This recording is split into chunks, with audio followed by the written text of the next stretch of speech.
Olá pessoal, muito bem-vindos de volta ao meu laboratório, hoje para dar continuidade na aula prática e falar um pouco sobre uma coisa que eu gosto muito, que são técnicas de cultivo e isolamento de micro-organismos.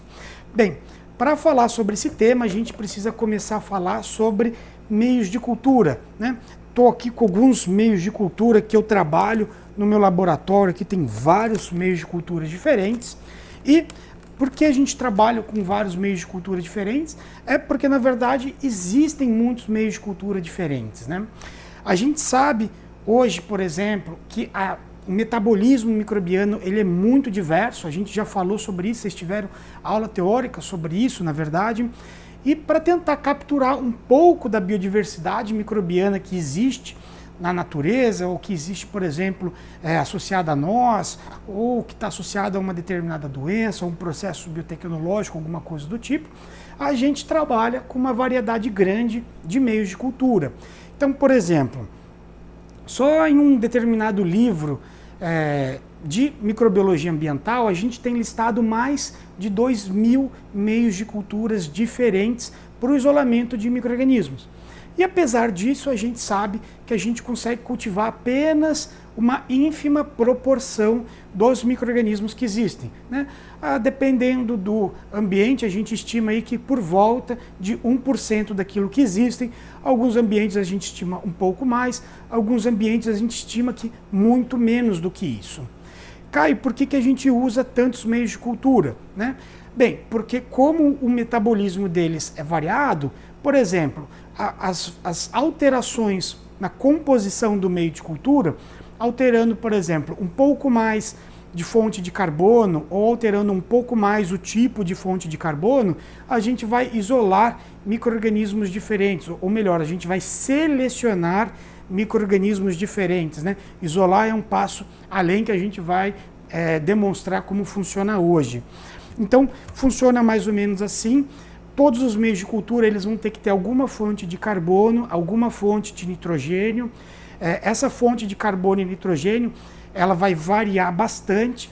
Então, por exemplo, ela pode ser uma fonte simples, como uma glicose, uma sacarose, uma manose, alguma coisa bem simples, ou pode ser uma coisa complexa, como um hidrocarboneto, ou, por exemplo, se você estiver falando de um organismo autotrófico, você nem precisa dar um carbono fixado para ele, mas você vai ter que dar uma fonte de energia, por exemplo, a luz, se ele for fotoautotrófico, e uma atmosfera rica em em dióxido de carbono, para ele poder fixar o carbono dele. E no nitrogênio é a mesma coisa, né? Então, por exemplo, ele pode ter uma forma bem facilmente assimilável como amônia, que todo mundo assimila, ou ele pode ter, por exemplo, um nitrato, ele pode ter uma forma orgânica como uma ureia, ou ele pode ter um aminoácido, ou ele pode ter um componente mais complexo, e isso tudo vai alterar como vai ser a reação e o metabolismo do micro-organismo frente ao meio de cultura e quais micro-organismos vão ser selecionados a partir desta complexa união de nutrientes e de fatores ambientais relacionados ao crescimento dele, que vai proporcionar o desenvolvimento de mais ou menos micro-organismos e de micro-organismos mais similares ou mais diferentes.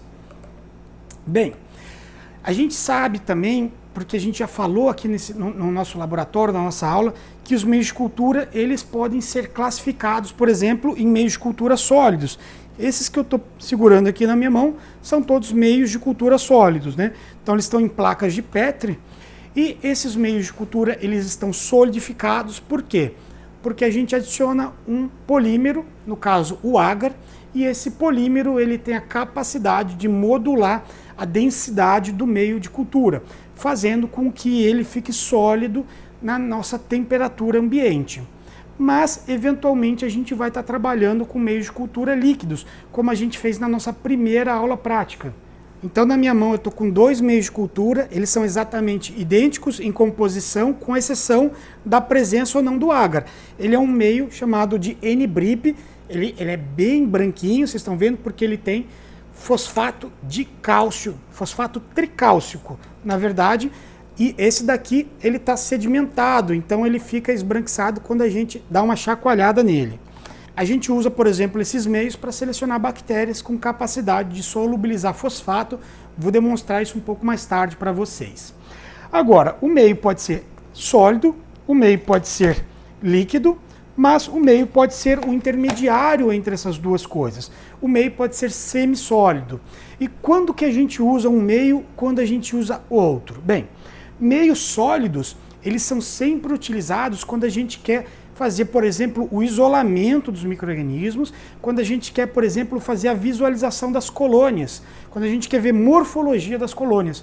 A gente já mostrou para vocês que a morfologia de colônia é muito importante para a gente, por exemplo, distinguir a bactéria que a gente está olhando. Não no sentido de identificar uma bactéria, mas uma ideia se a gente está falando de um cultivo puro, ou seja, aquele que tem uma única linhagem, ou se a gente está falando de um cultivo com mais de uma espécie, ou com mais de um tipo de bactéria. Como assim? Olha, quando a gente cultiva uma bactéria numa mesma condição, ou seja, no mesmo meio de cultura, sob uma mesma temperatura, numa mesma idade, tudo igual, se ela for a mesma bactéria, ela vai apresentar uma morfologia de colônia bem similar sempre. Quando ela for uma bactéria diferente, ela pode ou não apresentar uma morfologia diferente. Ou seja, quando eu olho uma placa de Petri e vejo que duas morfologias são diferentes e elas foram crescidas do mesmo jeito, eu sei que ali tem duas bactérias diferentes. Agora, quando eu olho numa placa de Petri e vejo duas morfologias iguais, aquilo pode ser um indício de pureza. É ideal que a gente faça outros testes, como a gente vai aprender ao longo do curso, para poder ter certeza se aquilo é ou não uma bactéria única ou mais de uma bactéria. Por que isso? Olha, porque a gente tem milhares de espécies bacterianas, na verdade milhões, né? A gente tem milhares descritas, milhões de bactérias que a gente acredita que existem, porém a gente não tem milhões de morfologias de colônias. Então algumas morfologias elas se repetem e são parecidas. Mas algumas elas são bem diferentes. Olha, por exemplo, essas duas bactérias, né? A gente vai falar bastante delas hoje. Na minha esquerda, eu tenho um Micrococcus, na minha direita, eu tenho uma Metilobacterium. Então essa daqui é uma bactéria bem amarelinha, ela é uma bactéria tipicamente isolada de peles, da nossa pele, da nossa microbiota humana, e essa daqui ela é isolada, por exemplo, da parte interna de tecidos vegetais, mas também encontrada em outros ambientes. Essa daqui foi encontrada dentro de tecidos de plantas, né? A gente usa ela, por exemplo, para promover o crescimento de plantas. Então, hoje a gente vai trabalhar com elas, porque cada uma tem uma morfologia de colônia bem específica. Essa é amarela e essa é rosa, e é muito fácil a gente distinguir uma das outras. Ah, Caio, quando que você vai trabalhar com cultivos líquidos? Quando você vai trabalhar com, por exemplo, um meio de cultura líquido?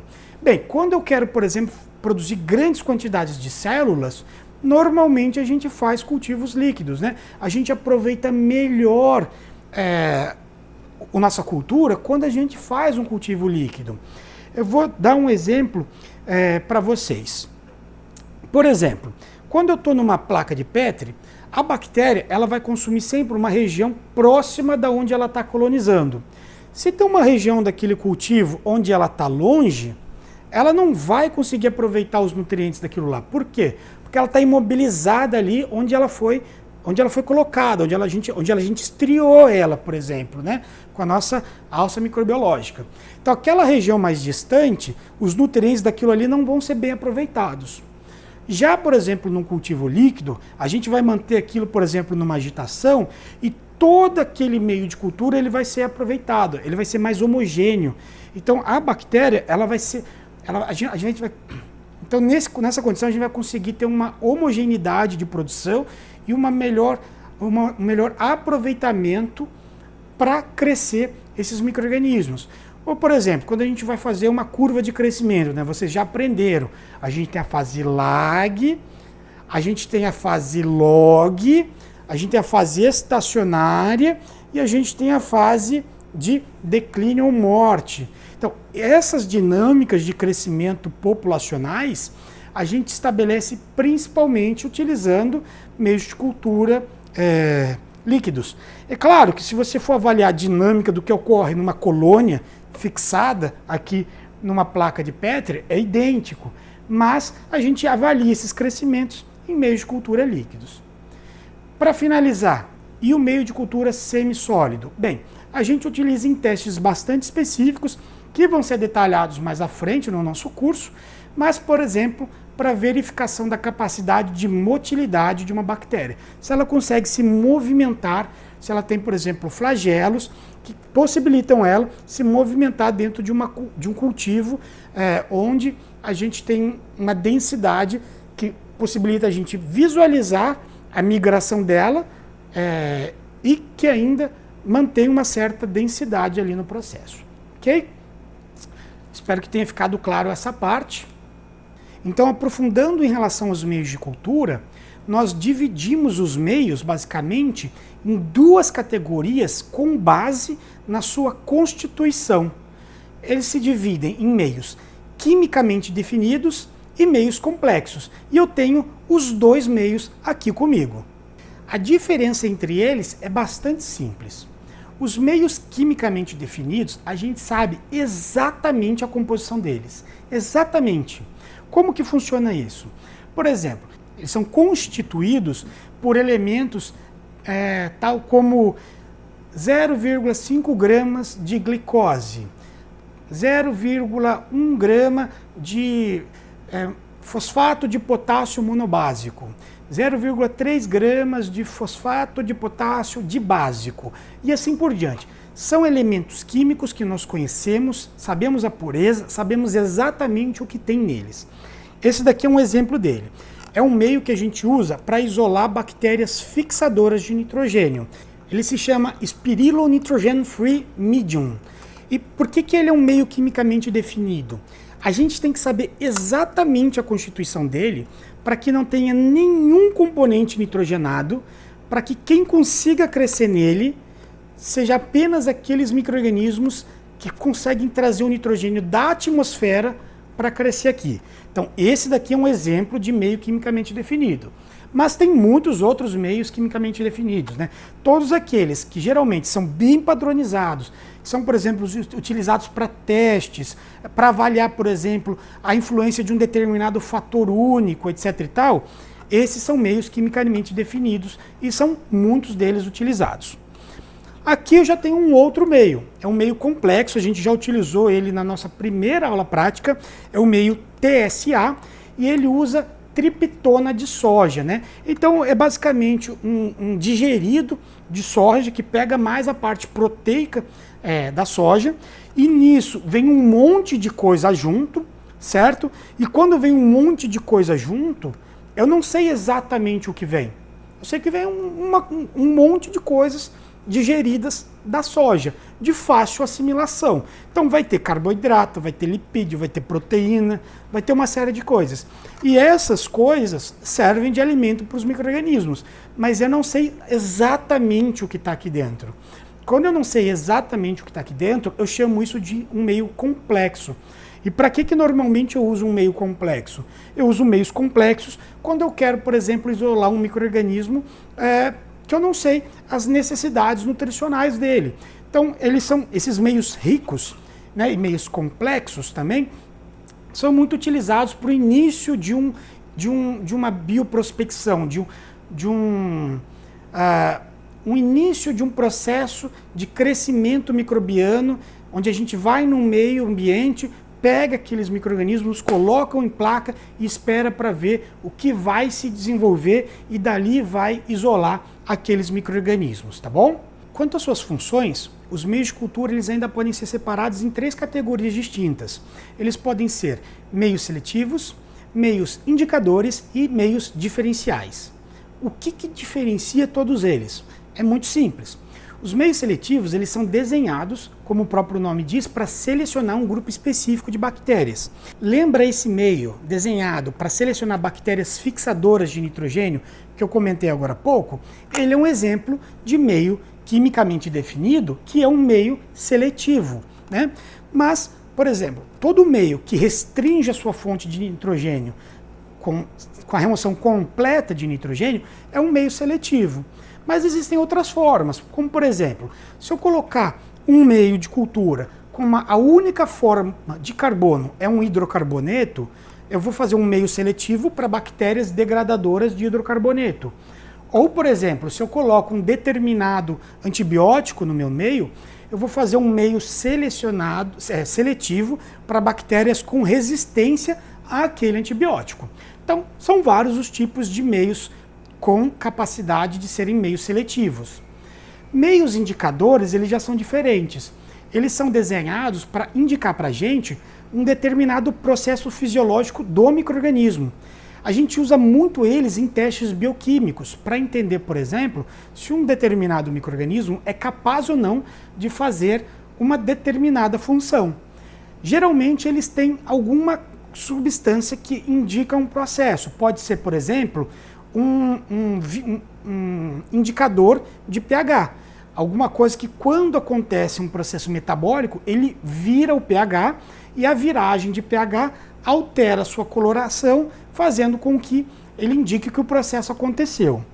Eu tenho aqui alguns outros exemplos, como por exemplo, não é tão fácil em ver na câmera, mas vamos tentar. Nesse daqui a gente tem uma bactéria, é uma Burkholderia, e eu quero que vocês percebam que ao redor de onde ela cresceu, a gente tem uma coisa bem mais transparente. O que aconteceu aqui? Ó? Ela foi crescida naquele meio de fitato, que era um meio de fósforo orgânico, onde ele era mais turvo. Onde ela cresceu ficou mais transparente. Aqui eu tenho a mesma bactéria crescida neste outro meio. Ó, aqui é sem a presença dela e aqui é com a presença dela. Perceba que onde ela cresceu, também ela atenuou a coloração. Significa que ela fez com que este meio, ou melhor, significa que ela fez com que o fosfato, que era insolúvel, se tornou solúvel. Então, este meio aqui indica quando a bactéria realiza um processo metabólico para mim. Muito bem. E o outro tipo de meio, o meio diferencial? Ele é uma mistura das duas coisas. Ele é o meio seletivo, ou seja, que vai proporcionar um crescimento de um determinado grupo de bactérias que a gente quer, que a gente tem interesse, mas que vai promover uma certa alteração no meio ou na colônia, de forma a que a gente possa ter uma identificação presuntiva de quem está lá. Ou seja, a gente vai ter uma pré-identificação do grupo que está ocorrendo. Ele é muito utilizado principalmente em casos clínicos, né? Por exemplo, quando a gente pega uma amostra de uma infecção e alguma coisa, a gente já tem uma ideia de qual tipo de bactéria é e ela é colocada num determinado meio. Aí, por exemplo, se for uma bactéria X, ela vai reagir, por exemplo, com um dos componentes do meio, por exemplo, vai fazer uma fermentação e ela vai fazer o meio ficar de tal cor. Ou, se não for a bactéria que a gente está imaginando, ela vai ser uma outra bactéria, ela vai acabar não fermentando e o meio vai passar para outra cor.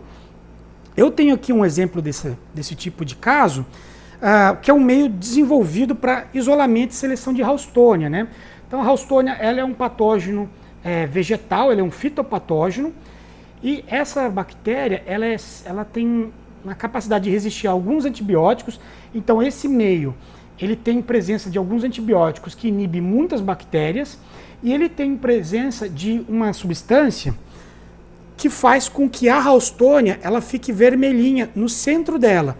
Então vocês vão poder ver que ela ficou vermelha e a gente consegue saber que essa é a Haustonia.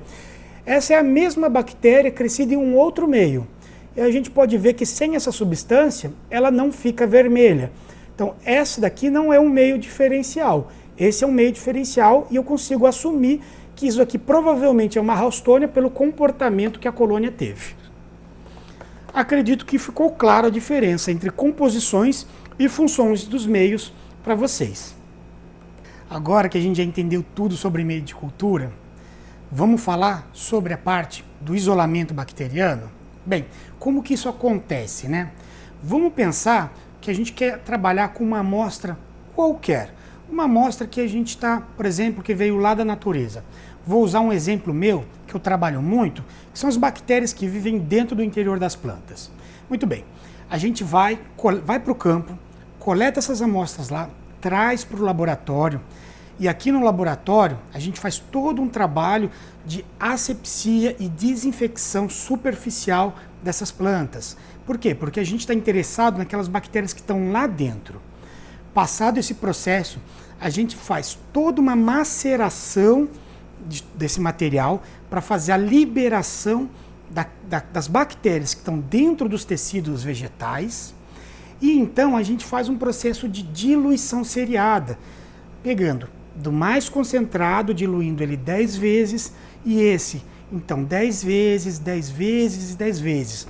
Ou seja, aquela amostra inicial, ela é diluída 10 vezes, 100, 1000, 10.000, 100.000, 1 milhão de vezes. Por que é necessário fazer isso? Porque a maioria das bactérias, elas são presentes em quantidades muito grandes. E se a gente não dilui, na hora que a gente coloca numa placa de Petri, elas ficam em quantidades tão grandes, que ficam tão próximas umas às outras, que o primeiro problema é que a gente não vai conseguir isolá-la mais tarde, e o segundo problema é que uma vai inibir o crescimento da outra. Então a diluição é de extrema importância para que a gente consiga ter todos esses micro-organismos isolados e crescendo próximos uns aos outros, porém de uma forma com que a gente consiga retirá-los e isolá-los mais tarde. É interessante que se a gente sabe quantas bactérias cresceram numa placa e se a gente sabe quantas vezes foi diluído, a gente é capaz de entender quantas bactérias cultivadas naquele meio de cultura haviam naquela amostra inicial. Essa é uma das formas mais tradicionais de contagem de bactérias que nós temos na microbiologia. E como que a gente faz, por exemplo, para isolar uma mistura de bactérias complexas, né? Bem, sempre a gente precisa de uma forma de diluição até o esgotamento. Quando a gente trabalha numa forma de plaqueamento, a gente pode fazer essas diluições em tubos, plaquear alíquotas e esperar o desenvolvimento dessas placas até observar as colônias isoladas, pegar cada uma dessas colônias e repicar para uma nova placa. Essa é uma das formas. Mas, por exemplo, existem outras formas e uma delas é a forma de estria até o esgotamento. E isso a gente faz com auxílio de meios de cultura sólidos e com uma alça microbiológica. Para demonstrar essa técnica, eu peguei essas duas bactérias. Eu peguei a Micrococcus, que é uma bactéria amarela, e eu peguei a Metylobacterium, que é uma bactéria rosa. Eu peguei um pouquinho de cada uma com auxílio de uma alça microbiológica e coloquei ambas em um meio de cultura, homogeneizei bem e utilizei isso como um inóculo inicial contendo duas bactérias distintas para mostrar como é possível separar essas bactérias utilizando essa técnica. Essa técnica consiste em pegar uma amostra que você quer isolar. Aqui em nosso laboratório, nós estamos hoje utilizando uma forma de esterilizar a alça por calor sem chamas. Então aqui, dentro desse equipamento, nós temos uma alta temperatura, porém sem a presença de calor, é um calor seco. Isso para evitar, por exemplo, problemas com gás ou outras coisas. Essa alça esterilizada, ela entra em contato com o líquido contendo as duas bactérias. Esse líquido, ele é retirado e colocado na placa. Ele tem que ser esfregado até que o líquido seja 100% absorvido nas placas e seja até que você possa sentir que, ao invés de deslizar, a alça começou a ter uma certa aderência no meio de cultura. Nesse momento, eu gosto de flambar novamente a alça para que retire o excesso de micro-organismos aderidos. Feito essa parte, é necessário fazer o resfriamento da alça numa zona onde não teve contato nenhum micro-organismo. Então, você pode fazer cerca de 3 a 4 linhas retas, puxando uma parte dos micro-organismos que ficou esfregada para toda a zona onde foi feita a linha. A gente rotaciona a placa e faz novamente 4 linhas, diluindo ainda mais esses micro-organismos ao espalhá-lo por toda a placa. Rotaciona novamente essa placa e fazemos outras 4 linhas, ou um zigue-zague, evitando, obviamente, encostar nas linhas iniciais para que você cada vez mais faça uma diluição das suas bactérias aderidas à ponta da sua alça microbiológica. Dessa forma, o que a gente espera é que após a incubação nós tenhamos muitas bactérias aglomeradas no início do processo de esfregaço, menos bactérias na segunda parte das estrias, menos ainda na terceira, menos na quarta, menos ainda na quinta. Então, cada um desses lugares vai ser uma espécie de diluição, e aí, dependendo da densidade inicial que está na nossa mistura, a gente pode ter bactérias isoladas já no primeiro momento, ou às vezes no segundo, ou às vezes no terceiro, no quarto ou no quinto. Após a incubação, que no nosso caso foi de 48 horas, a gente foi procurar colônias isoladas. Então, observe que na massa principal a gente tem um grande número de bactérias mais avermelhadas. Essas são as bactérias do gênero Methylobacterium. Porém, nós percebemos que as principais colônias desenvolvidas, elas são amareladas, porque o gênero Micrococcus, ele cresce mais rapidamente do que as bactérias Methylobacterium. Então, elas estão mais bem desenvolvidas e formaram colônias maiores e mais amareladas. As Methylobacteriums, elas são essas pequenas colônias que a gente pode observar, presentes ainda em alguns lugares, já isoladamente. Nosso objetivo é pegar apenas essas colônias isoladas.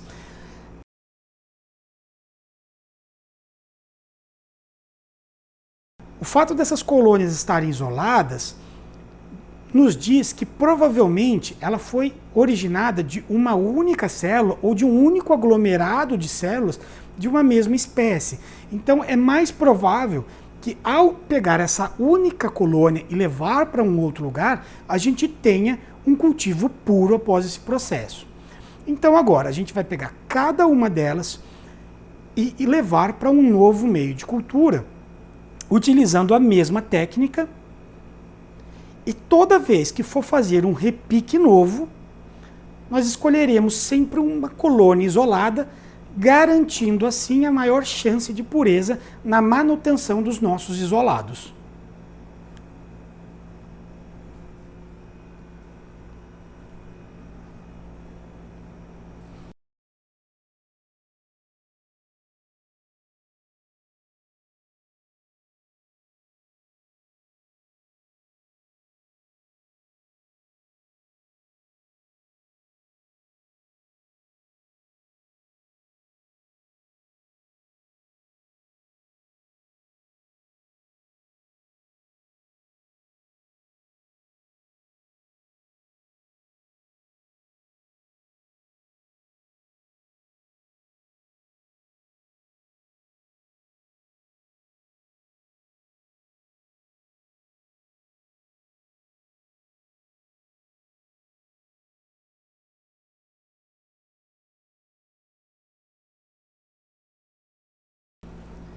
Após 48 horas de incubação, aqui estão os resultados do nosso crescimento. Nós podemos ver que a cultura de micrococos apresentam apenas colônias amareladas e que a nossa cultura de Methylobacterium apresentam apenas crescimentos rosa, ainda sem colônias isoladas, dado o processo de crescimento mais lento que essa bactéria apresenta em relação à outra. Muito obrigado.